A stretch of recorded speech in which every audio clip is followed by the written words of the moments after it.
Baik, sebelumnya selamat pagi Bapak dan teman-teman. Jadi, terima kasih atas kesempatan yang telah diberikan. Kami akan mempresentasikan hasil dari diskusi kami, yaitu pada topik 4, ruang kolaborasi, yaitu mengenai materi pembelajaran pada Zone of Proximal Development atau ZPD. Baik, sebelum kami mempresentasikan hasil diskusi kami, izinkan kami memperkenalkan diri terlebih dahulu.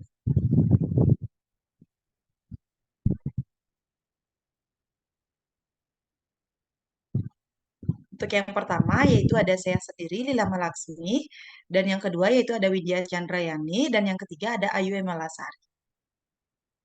Baik, langsung saja kita menuju ke pertanyaan nomor 1 yang akan dijelaskan oleh rekan saya. Baik, terima kasih atas kesempatannya. Jadi di sini saya akan membahas mengenai soal nomor 1, yaitu apa pandangan masing-masing anggota kelompok tentang pembelajaran pada Zone of Proximal Development yang mempengaruhi proses pendidikan serta pembelajarannya. Jadi, pandangan masing-masing anggota kelompok terhadap pembelajaran dalam ZPD ini umumnya menyoroti bagaimana pentingnya konsep GPD dalam memahami proses pendidikan dan juga pembelajaran. Banyak yang menganggap GPD itu sebagai pendekatan yang sangat berpengaruh dalam proses pendidikan karena memungkinkan guru untuk lebih fokus pada kebutuhan setiap dari masing-masing individu tersebut. Nah, salah satu anggota kelompok itu beranggapan bahwa GPT sebagai kerangka kerja yang memungkinkan guru untuk memahami tingkat kemampuan seorang siswa secara lebih mendalam, sehingga mereka dapat merancang pembelajaran yang sesuai dengan kebutuhan individu. Dalam pandangan lainnya, GPD dianggap sebagai alat yang memfasilitasi pertumbuhan dan juga perkembangan siswa karena memungkinkan mereka untuk mengeksplorasi materi yang sedikit di luar jangkauan kemampuan mereka sendiri, tetapi masih dapat dijangkau dengan beberapa bantuan yang lainnya. Nah, dengan demikian ZPD ini dianggap sebagai dapat memfasilitasi pembelajaran yang lebih efektif dan juga berkelanjutan. Nah, karena siswa dapat terlibat dalam aktivitas yang menantang namun masih sesuai dengan tingkat kemampuan mereka. Namun ada salah satu anggota kelompok yang memandang bahwa ZPD sebagai batasan yang harus diatasi karena mungkin sulit bagi guru untuk secara akurat menentukan GPT dari masing-masing setiap peserta didiknya. Nah, terlepas dari perbedaan tersebut, secara keseluruhan anggota kelompok sepakat bahwa ZPD memiliki dampak yang signifikan dalam meningkatkan efektivitas pendidikan dan juga pembelajaran dengan memperhatikan tingkat kemampuan individu dan menyediakan tantangan yang sesuai, serta merancang pengalaman belajar yang efektif. Nah, dengan memahami di mana siswa berada dalam GPD mereka, guru dapat menyesuaikan kurikulum dan juga metode pengajaran untuk memastikan bahwa potensi belajar siswa itu dapat tercapai. Nah, selain itu, CPT juga dianggap sebagai alat untuk mempromosikan pembelajaran yang berpusat pada siswa karena menghargai perbedaan setiap individual dari siswa tersebut dalam kecepatan mengenai cara mereka dalam belajar. Baik, sekian presentasi dari soal nomor 1. Untuk pertanyaan soal nomor 2 akan dilanjutkan oleh rekan saya.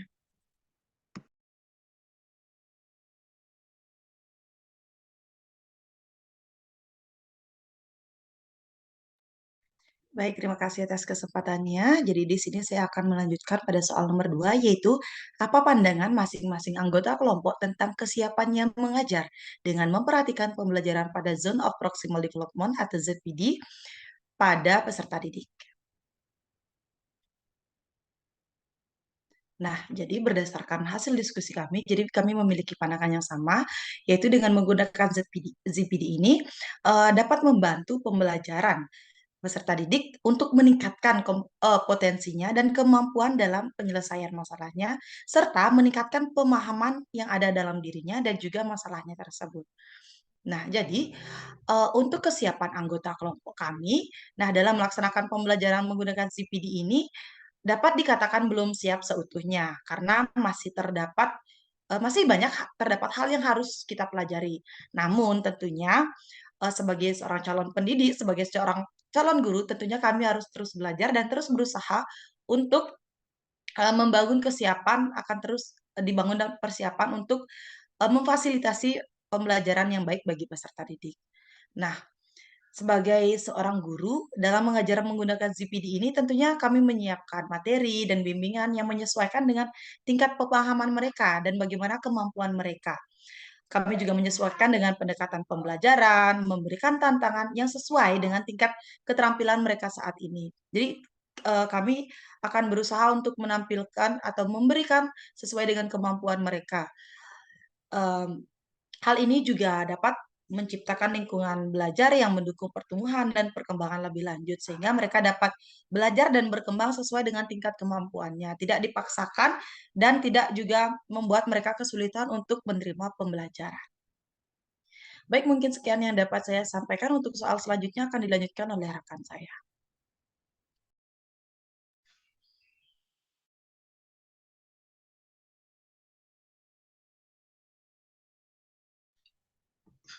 Baik, untuk soal yang nomor 3, yakni apa persamaan dan perbedaan pandangan tentang pembelajaran pada Zone of Proximal Development atau ZPD yang mempengaruhi proses pendidikan yang dimiliki. Nah, adapun persamaan pandangan tentang pembelajaran pada ZPD yang mempengaruhi proses pendidikan yang dimiliki adalah diperlukan seorang tenaga pendidik yang kreatif dan profesional yang mampu mempergunakan pengetahuan dan kecakapannya dalam menggunakan metode, alat pengajaran, dan dapat membawa perubahan dalam tingkah laku peserta didiknya. Pembelajaran terjadi apabila peserta didik bekerja atau belajar menangani tugas-tugas yang belum dipelajari, namun tugas-tugas itu masih berada dalam jangkauan kemampuan atau tugas itu berada dalam Zone of Proximal Development daerah terletak antara tingkat perkembangan anak saat ini yang didefinisikan sebagai kemampuan pemecahan masalah di bawah bimbingan orang dewasa atau teman sebaya yang lebih mampu. Berikut ini akan dijabarkan. Yang pertama yaitu pemahaman setiap peserta didik dapat ditingkatkan melalui bantuan atau bimbingan dari orang lain yang lebih berpengalaman atau terampil dalam bidang tertentu. Kemudian yang kedua, pembelajaran tidak hanya terjadi melalui pengajaran langsung, tetapi juga melalui interaksi sosial, pengamatan, dan partisipasi dalam kegiatan yang mendorong pertumbuhan kognitif, sosial, dan emosional. Kemudian yang ketiga, pemberian tantangan yang sesuai dengan tingkat kemampuan dan pengetahuan peserta didik dapat memfasilitasi pertumbuhan dan pencapaian yang lebih besar daripada hanya memberikan tugas yang mudah atau terlalu sulit. Kemudian yang keempat, kesadaran akan pentingnya memberikan umpan balik yang konstruktif dan berorientasi pada proses yang membantu peserta didik memahami kesalahan mereka, mengidentifikasi area untuk diperbaiki, dan memperkuat kepercayaan diri dan motivasi intrinsik. Dan yang kelima, yaitu keterlibatan aktif, eksplorasi, dan refleksi merupakan bagian integral dari proses pembelajaran yang efektif. Dan guru atau fasilitator pendidikan harus memfasilitasi lingkungan yang mendukung kegiatan ini. Kemudian selanjutnya itu perbedaan pandangan tentang pembelajaran pada CPD yang mempengaruhi proses pendidikan yang dimiliki dengan cara yang berbeda-beda. Hal ini karena dalam pembelajaran ZPD, penerapan strategi dan metode dan media pembelajaran disesuaikan dengan karakteristik peserta didik. Adapun penjabarannya yakni yang pertama, ada beberapa pandangan lebih fokus pada pengembangan kemampuan peserta didik yang ada di dalam ZBD, dengan mengasumsikan bahwa peningkatan kemampuan akan mengarah pada pertumbuhan yang lebih besar. Namun di sisi lain, terdapat pandangan menekankan pentingnya keterlibatan aktif dan interaksi sosial dalam ZBD, dengan meyakini bahwa proses pembelajaran lebih terjadi melalui kolaborasi dan bimbingan daripada hanya peningkatan kemampuan. Yang kedua yaitu terdapat pandangan yang menekankan peran guru atau fasilitator pendidikan dalam memahami ZBD peserta didik dan menyediakan bimbingan yang tepat sesuai dengan tingkat kemampuan mereka. Di sisi lain, pandangan yakni lebih menekankan peran aktif peserta didik dalam mengambil inisiatif, menentukan tujuan pembelajaran, dan mengelola proses belajar mereka sendiri di dalam CPD. Ada pandangan yang ketiga itu ada pandangan lebih menekankan penilaian terhadap hasil akhir atau produk yang dihasilkan oleh peserta didik.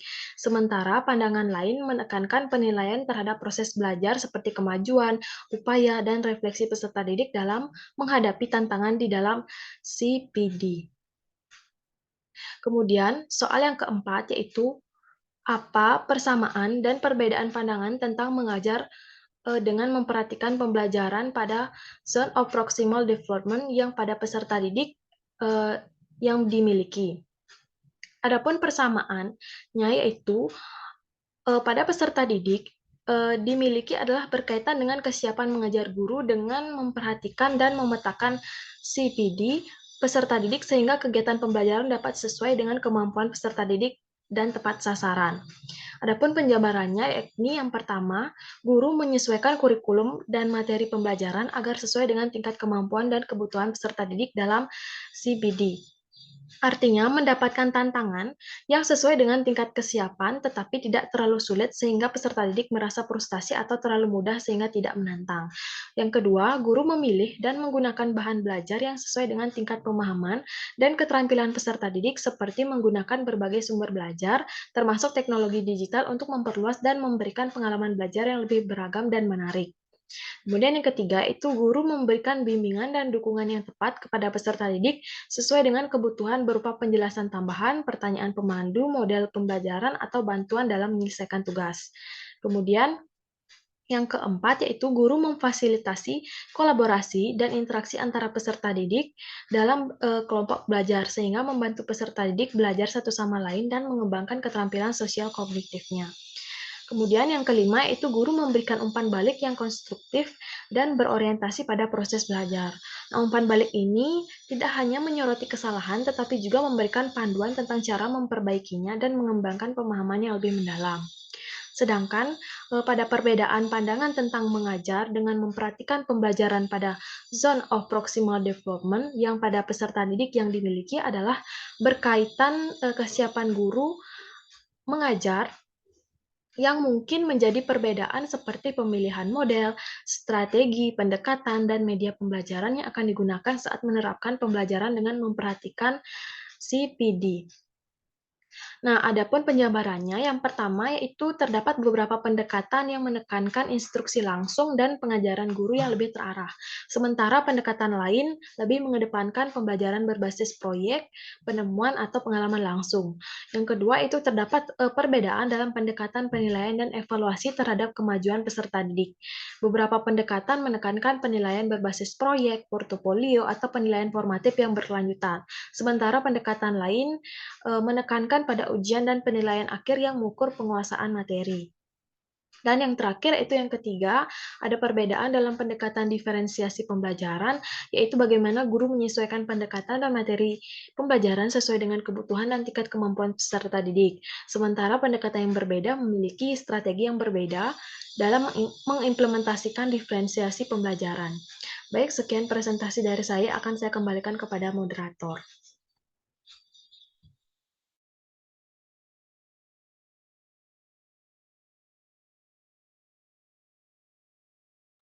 Baik, terima kasih atas pemaparannya rekan-rekan, dan terima kasih juga kami ucapkan kepada Bapak karena telah memberikan kesempatan kepada kami. Jadi mungkin sekian yang dapat kami sampaikan dari hasil diskusi kami. Kami mohon maaf jika terdapat kesalahan kata, baik disengaja maupun yang tidak disengaja. Sekian yang kami dapat sampaikan, terima kasih.